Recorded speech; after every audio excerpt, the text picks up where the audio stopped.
welcome to Cahoots Live. I'm Patrick. And I'm Brent. And I'm Bob. We got Bob from behind the camera there. I'm Bob. I'm on the producer cam today. So we're missing Dylan. Dylan's in Texas right now. He's helping clean up after the flooding that they just had there. We'll probably hear a little bit more about that next week when he's back. And don't know where Matt is. Tom's out playing some lacrosse. So let's talk about this. Look at this. See it? That's how you know you're a real man, when you got a protruding Adam's apple. I don't even have one.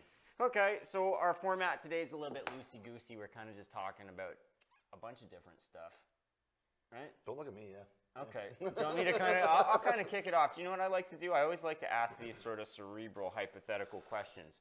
So I'm gonna throw this out to Brent, and I'm also gonna throw it out to the viewers. So if you have any input, then just leave it in the comments, and Bob will answer you. So Brent, here's your hypothetical question. You meet a wizard downtown. Okay. Okay. I'm just like, yeah. The wizard, he tells you he can make you look more attractive if you pay him money. When he asks you, when you ask how the process works, the wizard points to a random person on the street. You look at this random guy. The wizard says, "I'll now make him $1 more attractive." And he waves a magic wand. Ostensibly, the person doesn't change hardly at all, but as far as you can tell, nothing's different, but somehow the person is a little bit more attractive, like $1 more attractive. The tangible difference is invisible to the naked eye, but you can't deny that this person is vaguely sexier. The wizard has a weird rule, though. You can only pay him one time. You give him the money, and then until you're satisfied, and then you only pay him one lump sum up front, and then he makes you that amount more attractive. How much money do you give this wizard? Nothing. Like, I'm already as good looking as I can be. No. Obviously not. I don't know, man. Like I'm just happy where I am. You're just happy? I am. I'd probably give him like a couple $100 I'd bucks. probably give him $1,000. Yeah, no, that's a good question or not. But yeah, it's weird. May or may not be a good question. Makes you think, though. No, it is. It's because it's like it's weird because it equates it with money, like a monetary, Yeah. like it's like, you know what I mean? It's like $1 more good looking, like, Yeah. Well, it's like it kind of like puts it into like a context of like maybe money is attractive, and it's not to me. Yeah. You know what I mean? Because it's like maybe, kinda. I don't know. I don't know. I think they're just looking at it Yeah, for face value. Physically, how much money would you pay to be more attractive? You could say the same. It doesn't have to be a wizard. It could be a plastic surgeon. I don't know. I get like I get the Gerard Butler a lot. So yeah, you got the Gerard Butler thing. I get. I'm getting fatter. I look a lot like Ryan Gosling. People stop me and tell me that. It's like, hey, I think it's your ears. Yeah. Okay, I'm gonna keep rolling. I'm gonna ask another one. This one's a little controversial. Every person you've ever slept with is invited to a banquet where you are the guest of honor. No one will be in attendance except you, the collection of your former lovers, and the caterers. After the meal, you're asked to give a 15-minute speech to everybody. What are you talking about? Why did you do this to me? Why did you do this to me? I don't know. You could throw out some hypothetical questions too. Okay, so what am I? I'm like, so you're at a banquet with everybody that you've ever been with intimately. This would be terrible. And then what? And then you have to give a speech. But what do you choose to talk about in your speech? What? Love. Love. Yes, I would talk about love and how much I appreciate everything. I don't know, man. I don't know either. It's like, yeah. You know what? That's a hard one too. I would just talk about I don't know, man, because I don't know what. I would steer clear of anything. Like I would just maybe talk about sports. Yeah. Like, why not? That seems safe. Yeah. Yeah. So I don't know. I mean, if it had to be relevant to the actual event. Yeah. Of it being like my past lovers or whatever, I would just be like, thank you. Thank you, everybody. Thank you for allowing me to grow to who I am. I'm happy where I'm at. Bye. Yeah. Bob, do you have an answer for that one? What would you talk about? He's like, no. I'm trying to figure out this. Bob's occupied. I'm producing. Let's go back to this. Look at this. Look at that. Isn't that talent? Look at this. Look at that. Look at this. Would you just look at that? Would you look at it? Go do it again. I can't do that. I wish I could do that. I got a few skills and talents. That being one of them. No, he doesn't. I don't know. Okay, should I ask another one? Go ahead. Okay. I think you're kind of stupid. But go ahead. I'll try and find a better one. You won a prize. This prize has two options. You can do either, but not both. The first option, you got a year in Europe and you got $2,000 to spend. The second option is you get 10 minutes on the moon. What is better? What would you do? Oh man, because 10 minutes on the moon.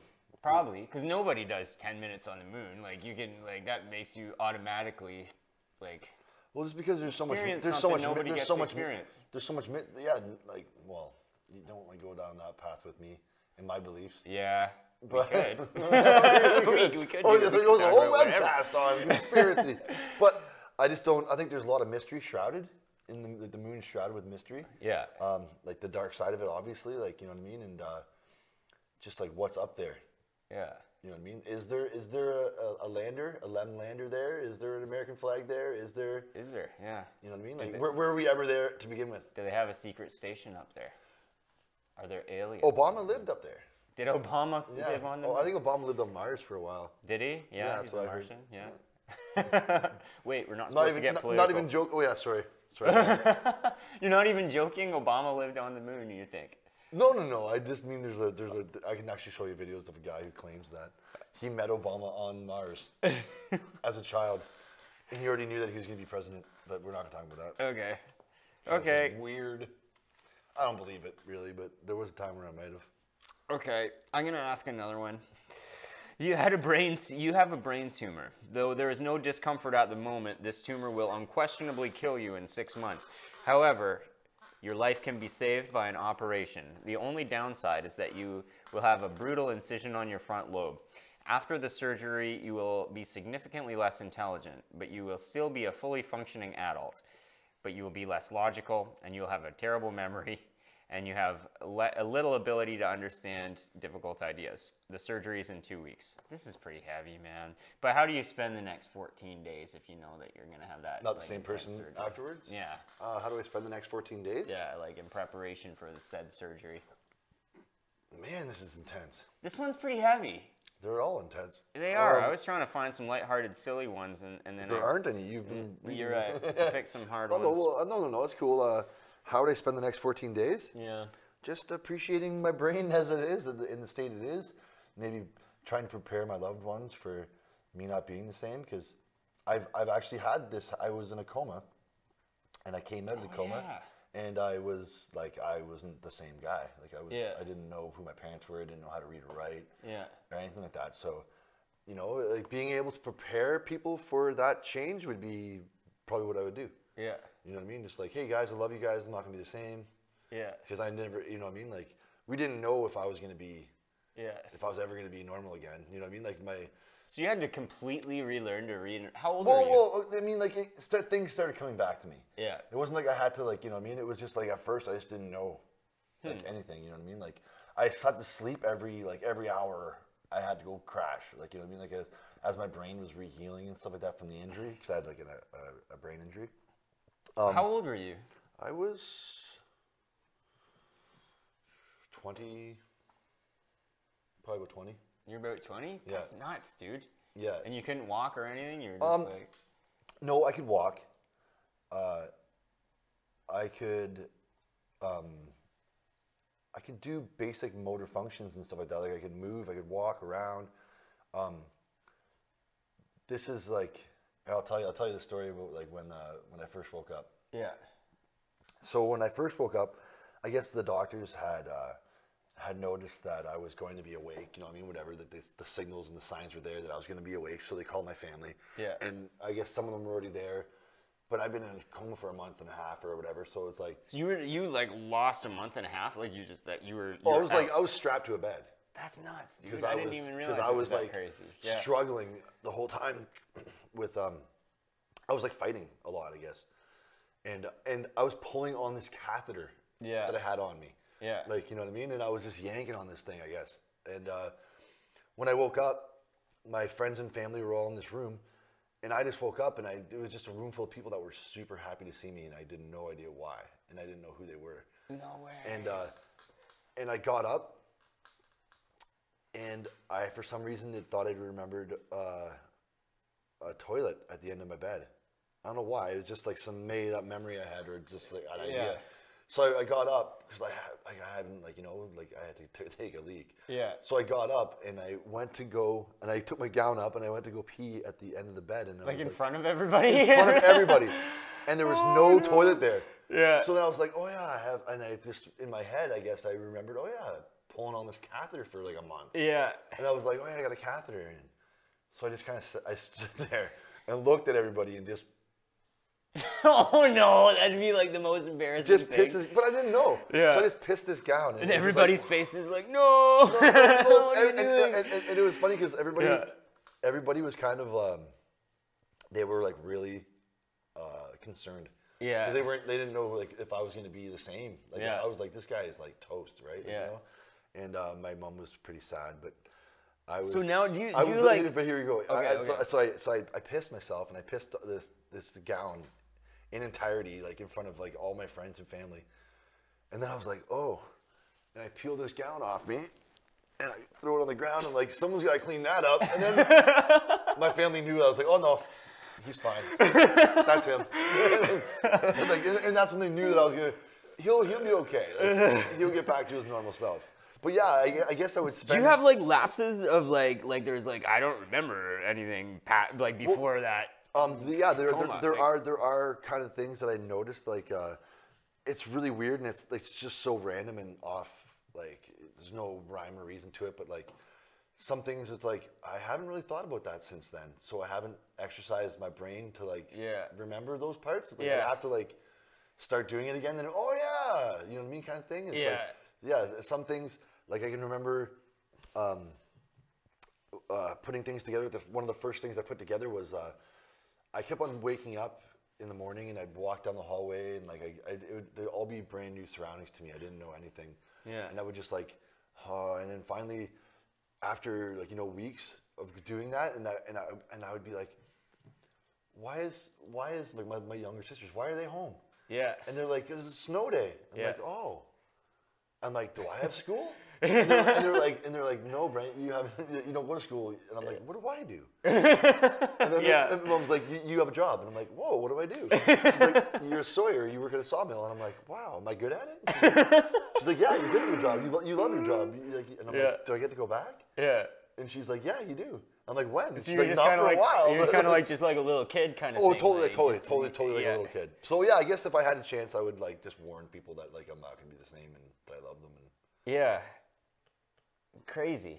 Yeah. Because you already experienced that, so now you would know what to do. I mean, like in like whatever. If anybody had any kind of like. That's nuts. Yeah. It was cool though. It was like the best thing that ever happened to me. Yeah. In a way, you know what I mean? Like that's the way I look at things. You know what I mean? If it's a terrible occurrence. Yeah. There's always a silver. It's like character building, man. Like I'm like that too. Like usually like I'll look back and I used to have this idea, like all the shittier parts of my life, I'd be like, oh, that sucks. That was like, oh, poor me kind of deal. But as you get older and you realize like those are actually the biggest blessings. Yeah, totally. That's how you build character and it molds you. And it's like, yeah, you become out of struggle. You become a better person, right? Like, Well, yeah, totally. Yeah. Like I remember when we met. Yeah. I thought my life was over. We were both freaking struggling, man. Yeah, man. It was pretty rough. I was like, Pat would take me for drives. Like, and I'd be crying. I'd be like, oh. He's like, you okay? Oh, that was awesome. Yeah, that was awesome. It was. That's how you became my best friend then. Yeah. You really stepped up to the plate. You were just like two grown-ass men just like weeping about women. Like, oh my life. Like, what are we going to do? Yeah, that was fun. And then, I was just starting my first business, and you were starting yours. Yeah. It was really cool. And we're still figuring that shit out. Yeah, totally. This is a current struggle. Which is another thing we could talk about. We could. Entrepreneurism. And Bob's also an entrepreneur. Yeah. Bob. How do we launch into talking about entrepreneurship? It's just talking about it. Yeah. Okay. How did you decide? You kick off. How did you decide you wanted to open a skate park? What happened there? How long you been thinking about it? Oh man, I think it was a new idea, but a newer concept for me. But it wasn't. I even just got an email the other day from a friend. Yeah. Who was like, you know, dude, I'm super proud of you. And I can remember all these years back, we were at this skate park in Owen Sound, like the old skate park. Yeah. And I remember you saying you want to open up a skate park. I'm like, oh my god, I guess I did. You know what I mean? Like then too, but when did I don't know. It's just there was not a moment where you're like, yep, this is what I'm doing, and you made the decision, or it's just you've been thinking about it for so long. Been thinking about it for a long time, and me and my partner, we had ideas of making a little portable skate park we could take to places and just set up for kids and just have fun. Like a pop-up skate park? Yeah, it's like a pop-up That's a skate good idea, and put on a trailer and just like, Yeah. And it wasn't for money, obviously, because like, there was no money in it. You can't just like take a public space and make it into a skate park and then take it down at night and there's no money to be made. But it was just about, having fun and being, when you get older and you're like, oh, wait, we do have those resources we didn't have when we were kids. And we do have the brain power and we can actually make this stuff ourselves. And, yeah, dude. You know what I mean? So then we just did it, right? Yeah. It was really randomly weird, but like, I mean, it's just having it in my spirit as like a person. Like I've always just started stuff. Like it's always having ideas. Yeah. You're the same person, right? I'm the same kind of way. It's like I like building the bicycles, not always riding the bicycles, but I like starting ideas and bringing people together. Yeah, totally. Yeah. So I've been doing that since I can remember. Yeah. Just always been like very like. What would we call it? Industrious in that sense. Yeah. Just always. For me, I remember there was like an exact moment when I decided like to start Pick Studio, and things always grow and evolve as you respond to the market and you learn more and this and that. But I remember like when I was doing landscaping, actually I worked for a landscaping company in Brampton, and I remember it was my 4th or 5th year, and I was walking behind one of those Ferris, one of these big mowers, and I was like, I don't think I'm using my skills and my potential. And it's like, I like the job, I like being outside, but I was like, I feel like I have more to contribute. Yeah. So that's when I made the decision, and like almost immediately I was like, listen, I gotta go. I'm feeling called back to rural Ontario. That's where my roots are. I had my time in the city, and it's like, I feel like I have something to offer the people back home. So kind of the same thing for me as well. Like, it's just, your stock, I'm a hard worker. Yeah. And I'll always take whatever job it is I have to do at the time to do it and to get by, and I'll be proud of it. Yeah. But then you're kind of like, the last one I had that was like I was packing apples. Yeah. Like literally putting apples in a bag. I've done that too, man. Bennett's Apples I used to work at. You know what I mean? You're like putting apples in a bag, and you're just like, this cannot be the extent of my, this is not what I'm here for. And not to belittle that type of work, because it's awesome and it has its own charm, but it's like. I met some really cool people. It was a cool thing. It gave me some money, you know what I mean? But it was just like that. It was like, oh yeah, you know what? No, I gotta do something. And then at that time, it was like I wanted to start a shirt company. You remember? Yeah, dude. Yeah. And then, so I was like, yeah. And I'm going to start a shirt company, and I would talk to the owner of this place, and I would like pick his brain about how he started his company, and you know what I mean, whatnot, and just like you always learn something from somebody else that's doing something in the same thing you're trying to do, right? Absolutely. As an entrepreneur, so I was always talking to the owner of this apple packing plant that I was working at, and they were like super stoked about, like, they could see that I was like, yeah, this guy's got to do something else. You know what I mean? They're like, yeah, well, like, let us know whenever you get this equipment, and then I came back and I started working for you again. Yeah.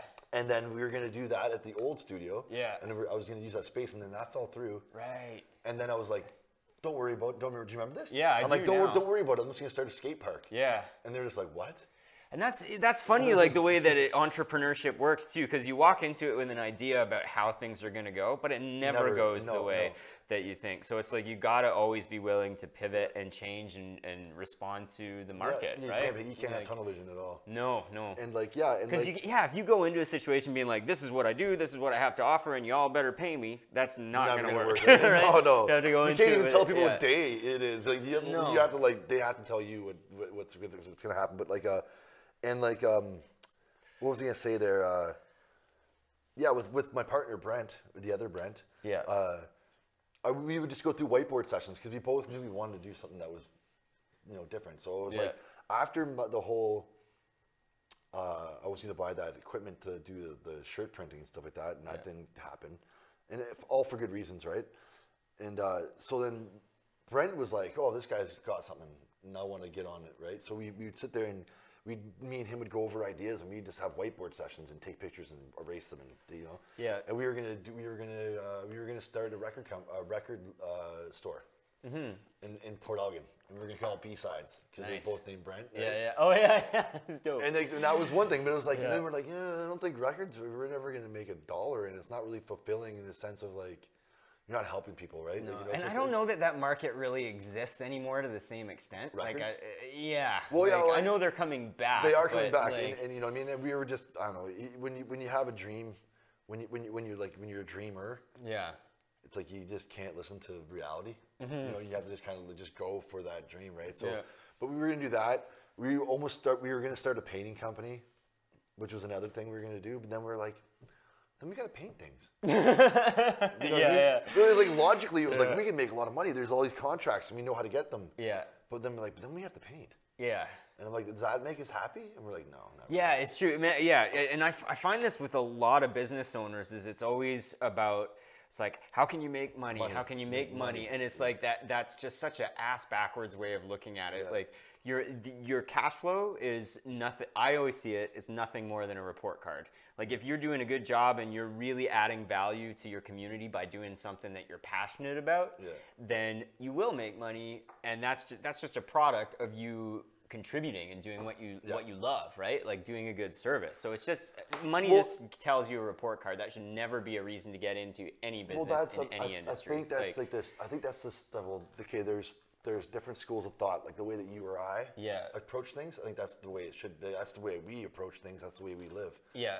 But there are those other people that are number crunching realists that, like, you know what I mean, that aren't going to take any kind of risks. But I wouldn't even call it realism. Like I would I call that mean, straight up pessimism. Like, and materialism. And materialism. You know what I mean? You know what I mean? It's like they're always looking for that instant, like, you know, like, well, what do we get? What do we get? What do we get? And it's like, I don't know. I haven't made $1. And like, you know what I mean? Like that's. And a lot of people go into it, it's like, when are we going to start making money? When are we starting making money? What you should focus on is like, how can I add more value? How can I add more value? And then you can't not win. Like yeah, true. You know what I mean? I mean, like, just be true to yourself and your heart, and just try to do something that's, you know, because like what you're doing is like you're providing a service to the community. Yeah. Same as I am, right? Yeah. But if we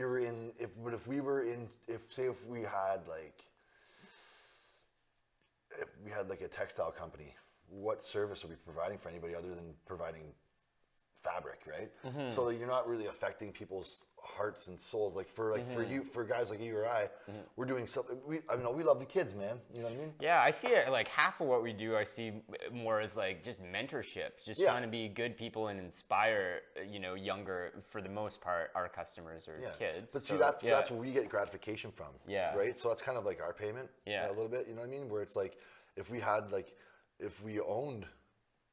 But that's what. But where you get or whatever, it's like, you know, we can't even think that way because there is no. Let's talk about that about like what gratification, because at the end of the day, even like everybody's chasing after the same thing. Everybody wants to be happy and to make an impact, right? Leave a legacy. So some people, I think I'll say it's a backwards way to focus on the monetary side of things. But the reason people focus on that are because they think that's what's going to ultimately make them happy and give them that sense of fulfillment. So in my mind, it's just skipping a step by like, if you think money's going to make you happy, just skip right to working with people, making a difference in your community, and that's gonna provide the same end. Do you know what I mean? Oh yeah, totally. Yeah. It's being content with what you have, right? Because people we're designed. We're like, what would we call it? We're